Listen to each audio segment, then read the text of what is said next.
Victory lights burn across Europe as crowds pour into streets still cracked by bombs and shadowed by smoke. Flags wave from windows patched with plywood.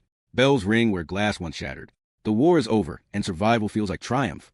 Britain stands among the winners of the greatest conflict the world has ever known. History often freezes this moment as proof of endurance, courage, and moral victory. A nation stood alone, then stood tall, then stood victorious. But this story opens with a colder claim, one that unsettles the comfort of that image. Britain won the war and lost its empire at the same time. Not in battle, not in defeat, but on paper. While soldiers crossed oceans and cities endured firestorms, another war unfolded in silence. Far from front lines, inside vaults, ledgers, and emergency agreements signed under pressure. Survival had a price, and that price was control. Picture the scene beneath the celebrations. In quiet offices, lights stay on long after midnight. Accountants do not cheer. Clerks do not wave flags. They turn pages. They add columns. They calculate what victory speeches cannot erase. The war demanded everything. It consumed fuel, food, steel, ships, and lives at a pace never seen before. Britain fought a total war with an economy already strained, an empire already stretched, and reserves already thinning. Every day of resistance burned through wealth built over generations. Every month of fighting deepened a problem that cannons could not solve. Think about that. When a nation fights without enough real money, victory does not remove the bill. It only postpones it. Ships arrived across dark seas, heavy with grain, oil, aircraft, and machines. Convoys brought survival itself. Factories ran day and night, their windows blacked out, their workers exhausted but relentless. The flag stayed raised. The island did not fall. From the outside, this looked like strength. Inside the balance sheets, it looked like something else. Britain was paying for survival not with cash, but with promises. Not with gold, but with leverage. Each shipment arrived with an invisible weight attached. Each emergency deal carried conditions that would matter later, when the noise stopped and the lights dimmed. Power does not disappear with explosions. It leaks away quietly when choices run out. This is where the story becomes uncomfortable. Victory is usually told as an end. Here, it is a beginning. The end of one struggle marked the start of another, slower and more decisive. Britain emerged from the war alive, but changed. Its city stood. Its navy sailed. Its soldiers came home. Yet something fundamental had shifted beneath the surface. The empire that once set the rules of trade and finance now depended on others to keep its economy breathing. The war demanded speed, not caution. Decisions were made for survival, not sovereignty. That trade felt fair in the moment. What mattered was tomorrow morning, not 10 years later. But history is patient. It waits for the terms to mature. Imagine standing in a crowded square, cheering as victory is declared, unaware that the ground beneath your feet is already pledged. Imagine believing that winning means control, when control has already been signed away in increments too small to notice. This is not a story of betrayal or conspiracy. It is a story of necessity. Britain did what it had to do to survive. That is what makes the outcome so powerful. The loss did not come from a mistake. It came from success achieved at a price that could not be refused. Survival bought on credit feels like freedom in the moment. Only later does it reveal its cost. The central question of this chapter is simple but dangerous. How can a country defeat its enemies and still surrender its future? How can banners fly while power drains away? The answer lies in understanding that wars are not paid for only in blood. They are paid for in currencies, contracts, and commitments that outlast the battlefield. Britain entered the war as a financial center, a global creditor, and a rule maker. It emerged as something else. Still respected, still influential, but no longer independent in the way empires must be to endure. Listen to the rhythm of the war economy. It is relentless. Resources move in one direction. Obligations move in another. Britain's gold reserves shrink. Overseas investments are sold or frozen. Assets that once generated income are liquidated to pay for today's survival. Each sale solves an immediate problem and creates a long-term one. Each decision narrows future options. This is not collapse. It is erosion, slow, legal, and invisible to the crowds in the streets. Empires rarely fall in moments. They fade through processes that feel rational at the time. Think about the nature of modern war. It does not just test armies. It tests balance sheets. It forces nations to reveal what they truly control and what they only manage as long as conditions are calm. Britain discovered this under fire. The empire could project force, but it could not print unlimited money without consequence. It could fight, but it could not pay forever. So it borrowed. It borrowed time. It borrowed resources. It borrowed trust. And borrowing always shifts power, even between allies. The war's end did not reset the clock. It locked in the results. When peace arrived, the contracts remained. The debts remained. The expectations remained. The cheering crowds dispersed, but the numbers stayed. Britain faced a new world where strength was measured not only by ships and soldiers, but by liquidity and leverage. The rules of global power had changed during the war, and Britain had been too busy surviving to write them. Others had. That is the quiet tragedy at the heart of this victory. This chapter does not argue that Britain should have chosen differently. It argues something more unsettling. There may have been no alternative. The empire fought because it had to. It borrowed because it had to. And in doing so, it traded dominance for survival. That trade saved lives and preserved a nation.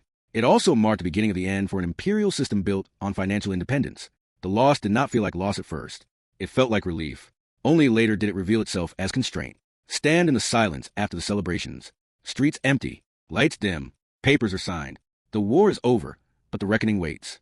Britain has won the right to exist. What it has not won is the right to decide everything on its own terms anymore. That is the hidden cost of victory. This story begins not with defeat, but with a question that echoes beyond one nation and one war. When survival is financed by others, who truly wins when the guns fall silent? Before the war, Britain did not look like a nation that could be broken by numbers. It looked permanent. The empire stretched across maps in red lines and shaded territories, binding continents through ports, cables, and shipping lanes. From London, decisions rippled outward across oceans. The pound was trusted. British banks financed railways, mines, and governments far from Europe.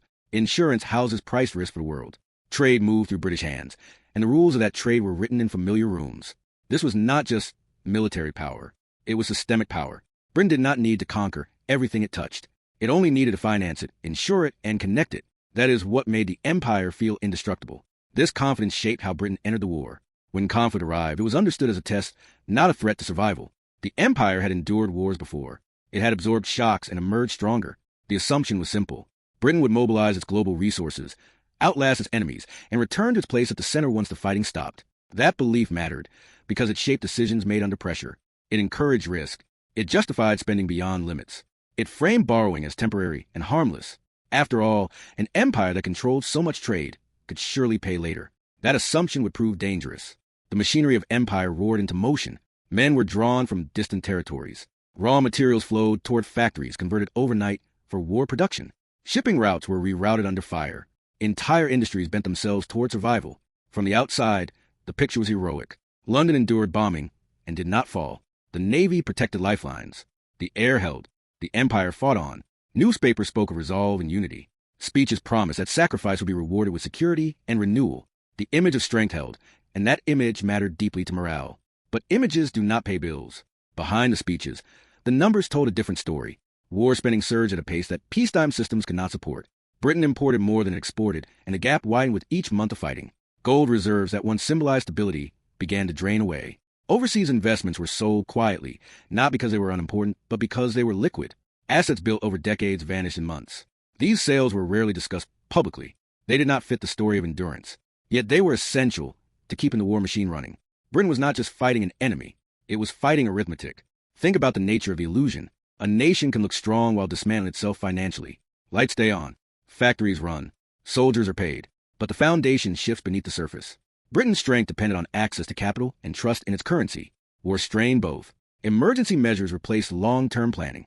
Decisions were made to survive the next convoy delay, the next winter, the next bombing campaign. Future consequences were acknowledged, then set aside. There would be time to deal with them later. That later was assumed to be victory. Imagine a household that keeps its lights on by selling furniture, then appliances, then pieces of the house itself. The rooms still exist. The family still eats. From the street, nothing seems wrong. But inside, the structure is thinning.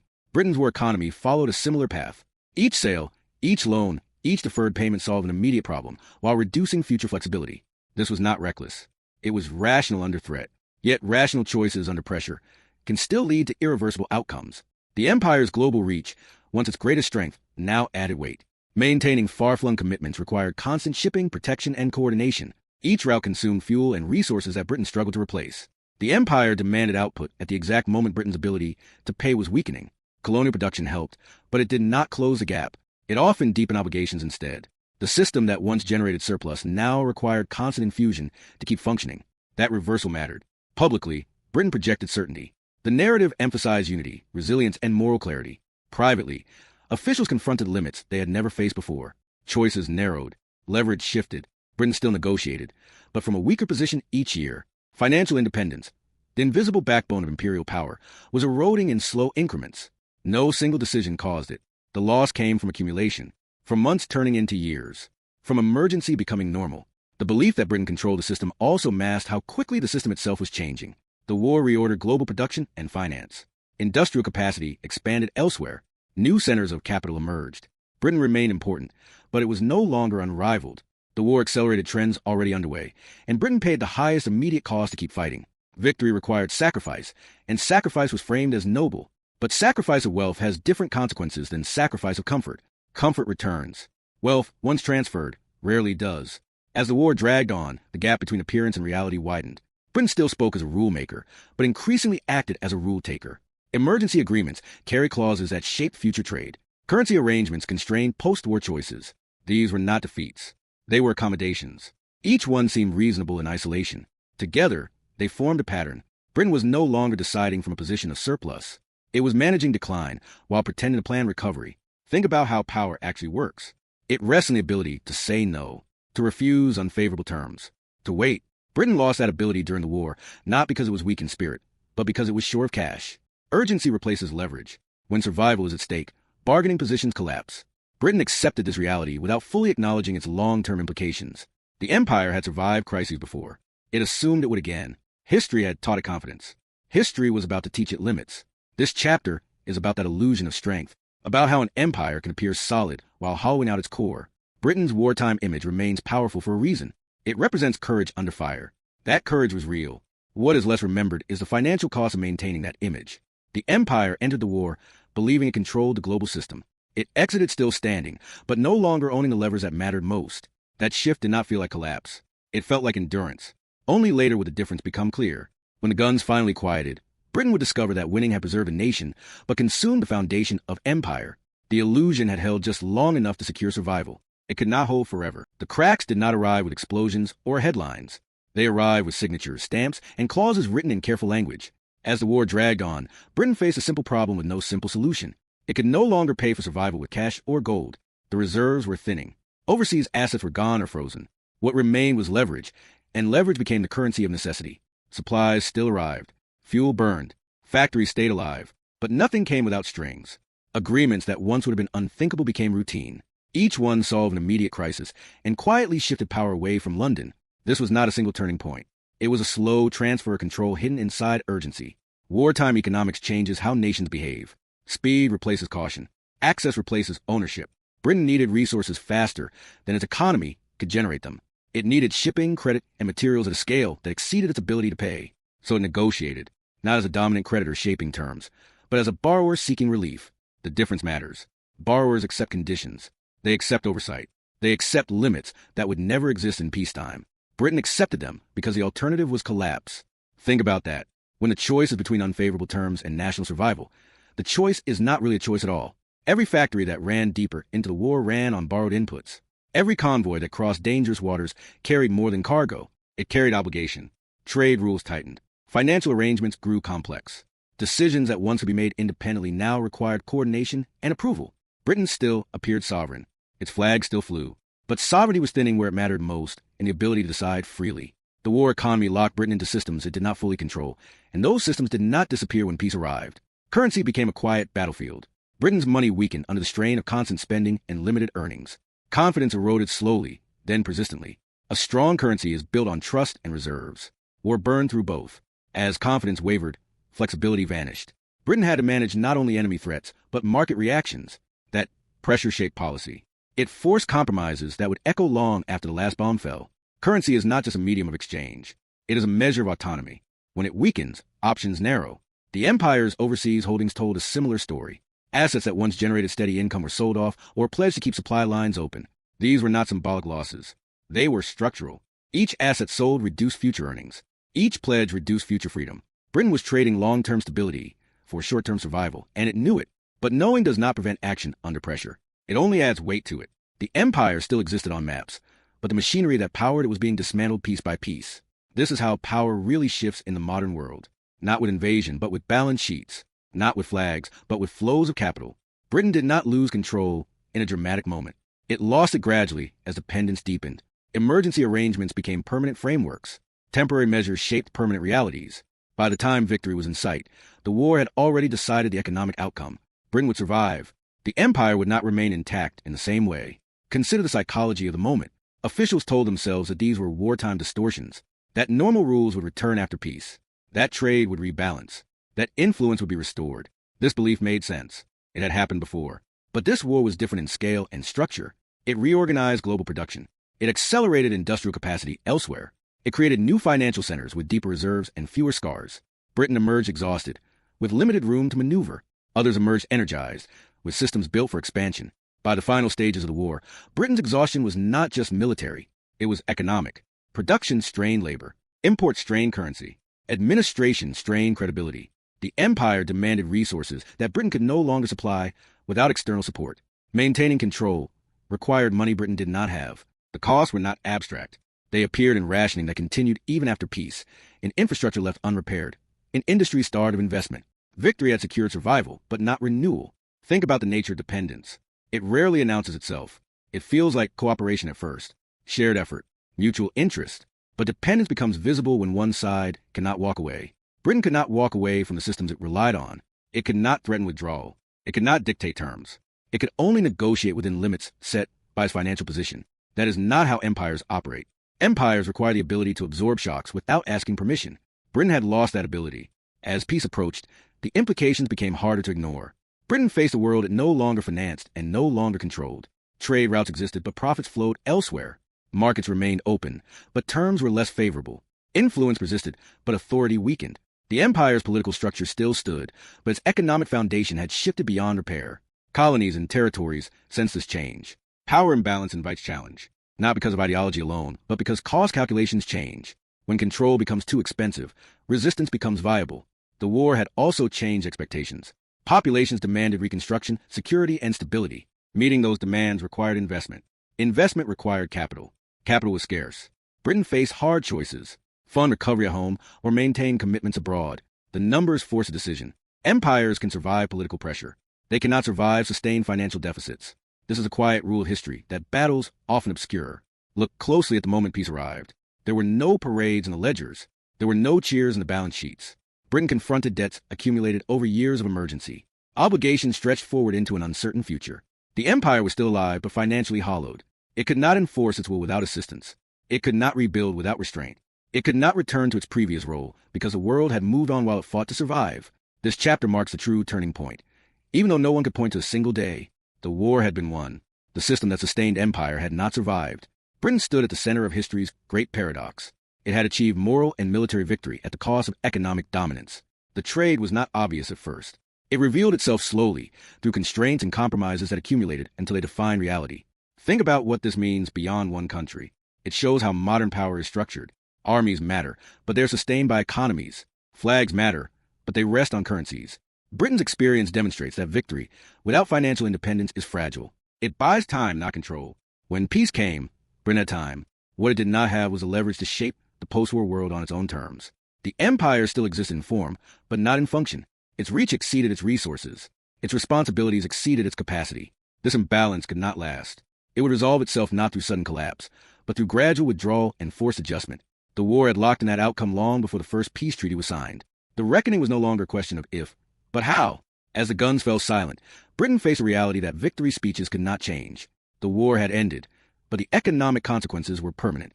Power had shifted quietly, legally, and irreversibly. The story from here would not be about conquest or defeat. It would be about cost. About what happens when an empire survives a battlefield, but loses the balance sheet that made empire possible. After the celebrations faded, Britain woke to a quieter reality.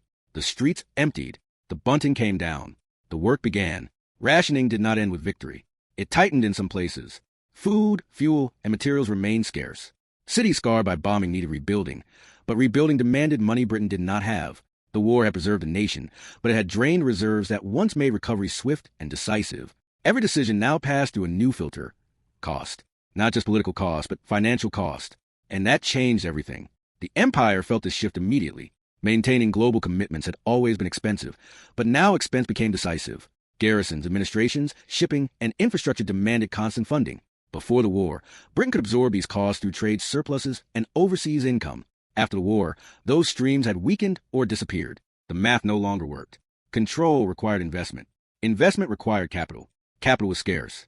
For the first time, imperial power faced a limit that could not be negotiated away. It had to be reduced. Independence movements did not rise into a vacuum of strength. They rose into a vacuum of affordability. Britain could still project force, but doing so drained resources needed at home.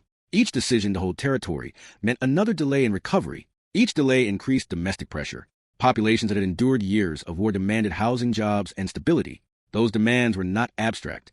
They were immediate and political. Leaders faced choices that previous generations had never confronted so starkly: preserve empire abroad or rebuild the nation at home. The balance tilted quickly. Think about how this feels from the center. Britain had not been defeated. Its armies had not been destroyed. Its flag still flew. Yet it could no longer act as if cost did not matter.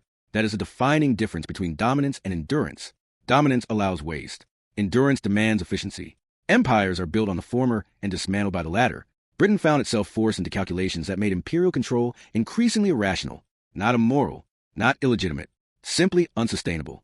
The unraveling did not happen all at once.